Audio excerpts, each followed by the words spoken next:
Hello everyone, I'm Conquering History Games and welcome to a new Kaiserreich guide on the channel. Today's guide was sponsored by Gil Vertheim, a Patreon who specifically requested a guide about the Nordic Federation.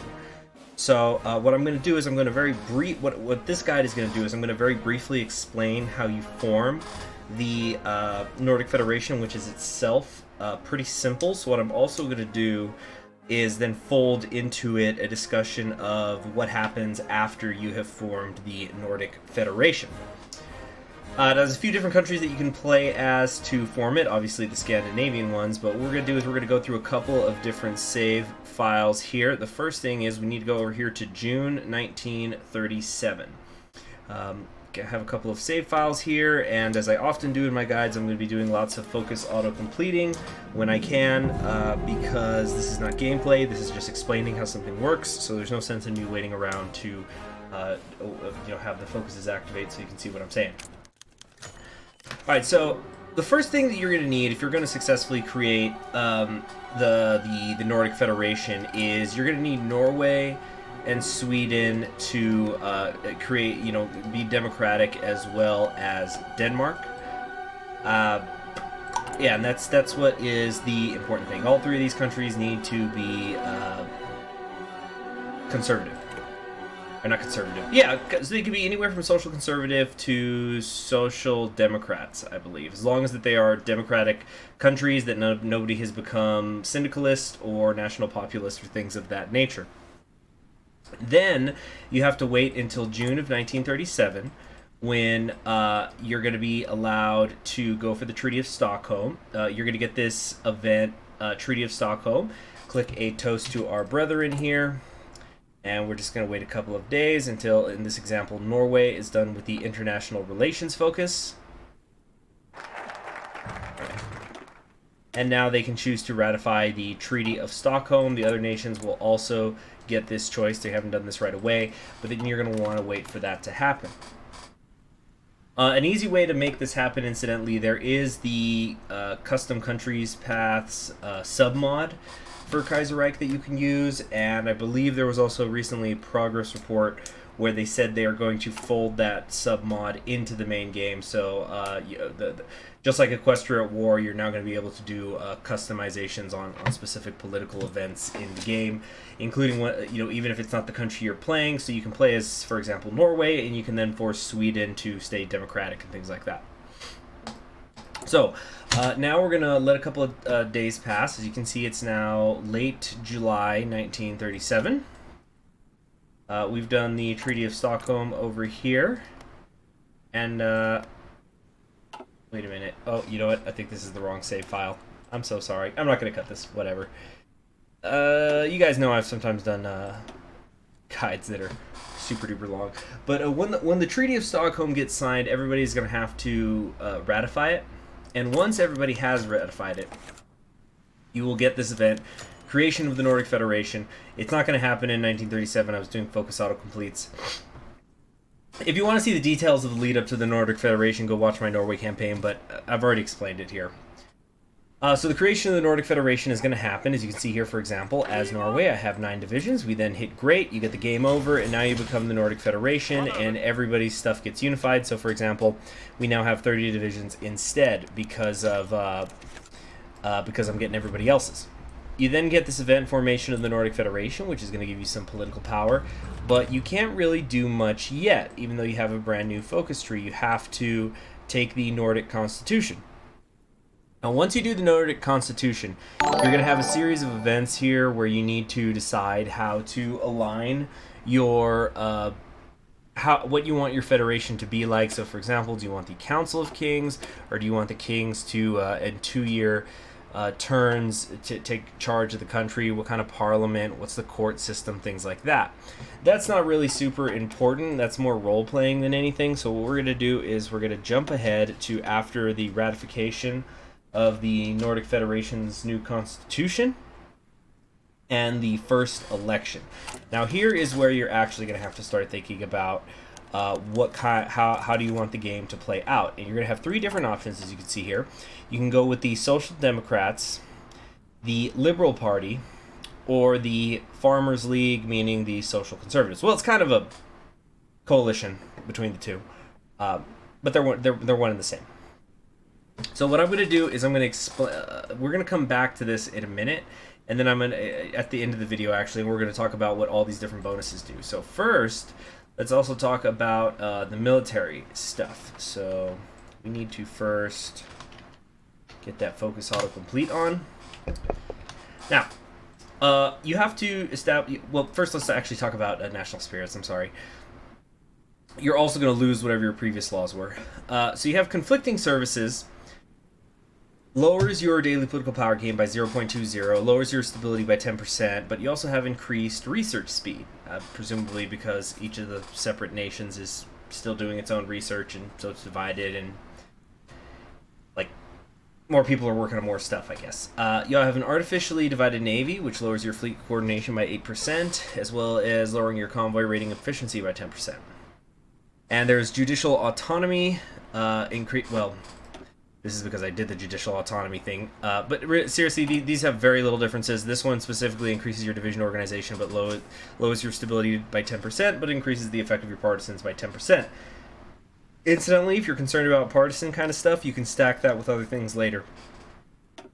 Anyway, when you establish the Nordic Aerial Authority, you're going to get this new new national spirit, which lowers your air accident chances by 10% and increases your ground support by 10%.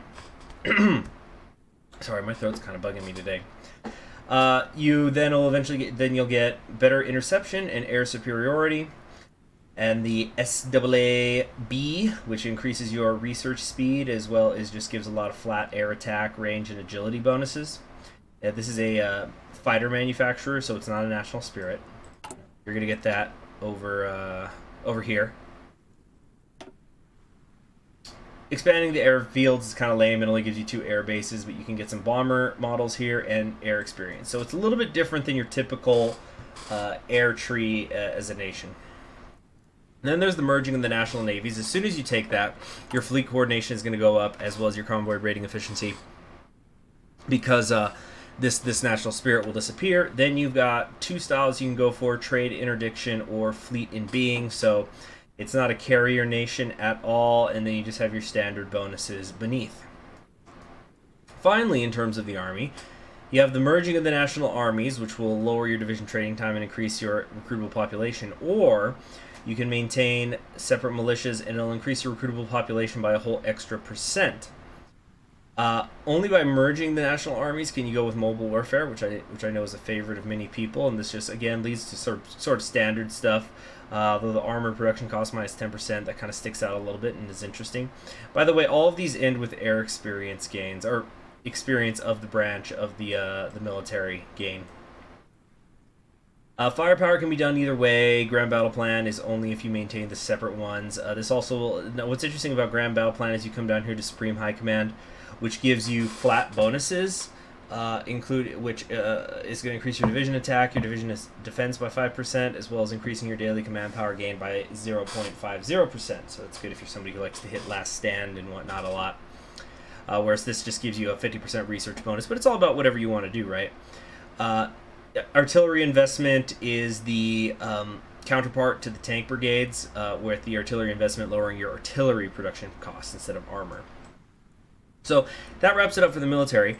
Down here you also have the advancing of the integration. This is accessible no matter what party you elect to power. And it's just a bunch of just mostly generic focuses, like stability, daily political power gain. The one on the right here is where you're going to really... you're changing the administration and institutions. So, for example, after when you unify the schooling system, now you have a problem with language barriers, so you then have to have mandatory language classes in order to remove that language barrier. But what this all effectively is doing is lessening the negative effects of conflicting services until it eventually just goes away.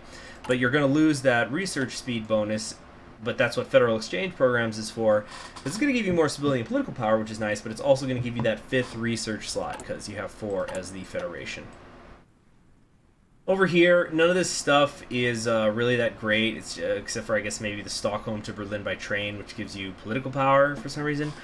But it all leads to nationalism fades away, where all the non-center parties are, well, paternal autocrats aren't really center. Okay, but basically everybody on the left, totalists, syndicalists, radical socialists, as well as the national populists, are going to lose 10% of their popularity, and you're going to have a really mixed bag here.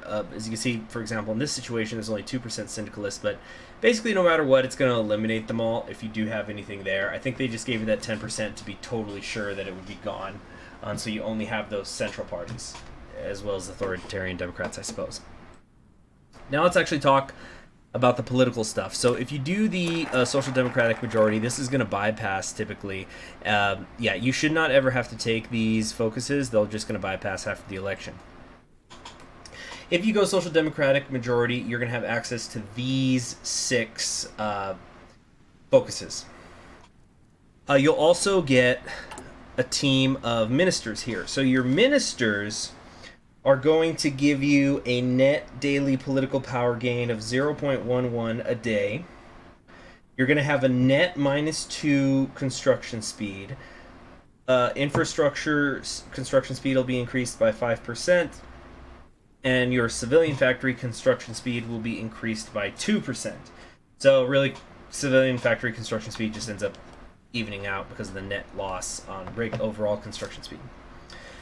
Once you've taken all of these focuses here down to Nordic model, you're going to get another 5% in research bonuses. Your division recovery rate will increase by 10%. You'll get 100 political power and 5,000 manpower, another 25% stability, and your monthly population gain will grow by 5%.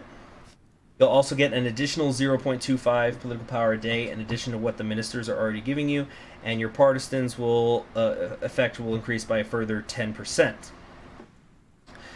So I'm only gonna this is gonna be the last time I load up because I think that you guys get the gist of it by now, like how it's gonna work. But we're gonna go back now and look at a different path, another election. Really like this wallpaper. Come on, come on, come on, come on, come on, come on, come on, come on, come on. All right, first federal election is done. So this time we're going to go with the Liberals. So once again, you'll get a bypass here for whatever political party you chose. And so your ministers here are going to also give you, actually no, they're going to give you a little bit more political power a day, these guys. It's going to add up to 0.15 political power a day.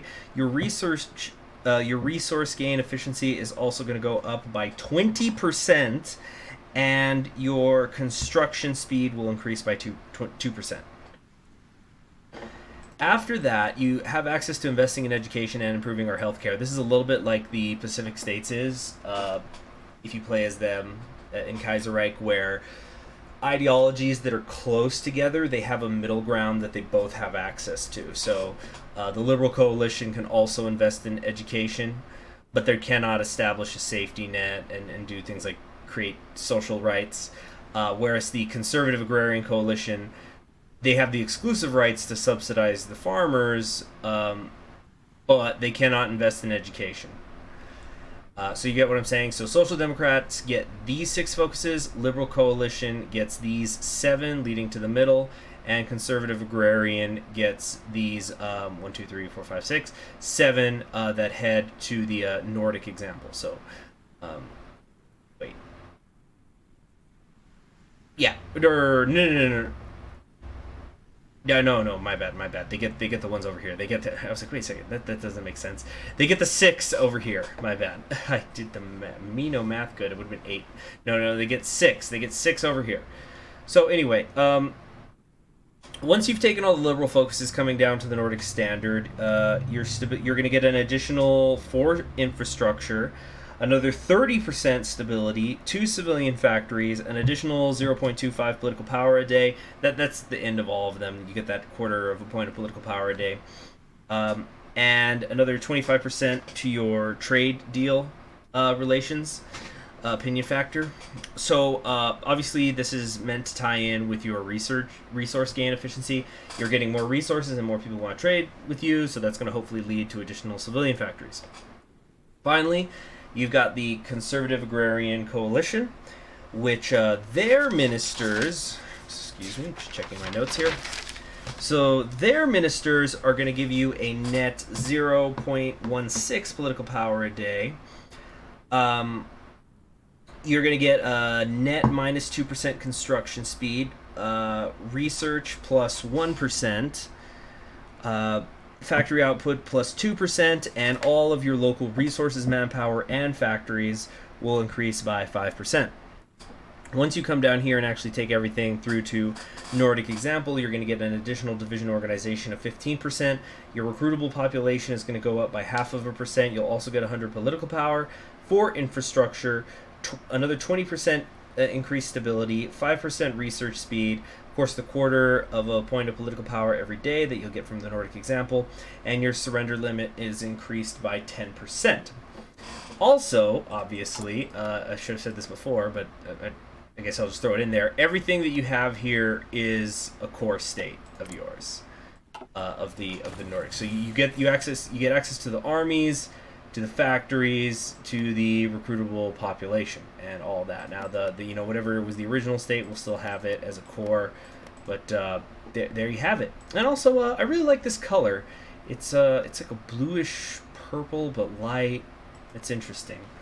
But there you have it. Let me know in the comments if you have further questions about the Nordic Federation, and I will try to answer them if there was something crucial I mixed. But that ought to be enough to let you get started on your game. I would just maybe recommend that you turn off the world tension requirements for war if you want to get aggressive. Or maybe you can console command people to invade you or something, and just be the northern light of democracy shining upon the entire world, or at least Europe. So I hope that this was helpful to you all. Thank you again to Gil, my Patreon, who requested this particular guide. Remember, you can go on patreon.com/conqueringhistory, and everybody who donates at least $5 a month gets to request a guide. So, you all have yourselves a wonderful day. I'll see you around. Goodbye.